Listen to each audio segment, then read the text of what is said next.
En campagne dans les quartiers pauvres de Lima, c'est là que Ollanta Humala trouve ses principaux supporters. Le candidat de gauche a gagné le premier tour de la présidentielle péruvienne avec une grande promesse, mieux partager les fruits de l'extraordinaire croissance du pays. La croissance économique ne profite pas aux familles les plus pauvres. Au contraire, plus elle augmente, plus il y a de conflits. Aujourd'hui, il y a 250 conflits sociaux. Ça pose des questions, le fait qu'une minorité possède beaucoup et la majorité qu'un tout petit peu. C'est ça qu'il faut changer.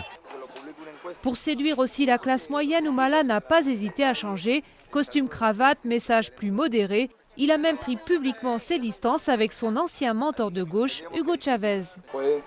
Nous avons nos différences, pas personnelles, mais sur le modèle économique qu'il veut appliquer au Venezuela. Pour moi, c'est un pays allié, mais son modèle n'est pas applicable au Pérou. Mais dans le milieu des affaires, Humala inquiète. L'idée même de sa victoire fait trembler les marchés boursiers. L'homme n'est pourtant pas si radical. Dans un pays moins conservateur que le Pérou, il ne serait même pas de gauche. Il pourrait passer pour un candidat du centre. Face à Humala au second tour, Keiko Fujimori, elle aussi acclamée par les couches modestes.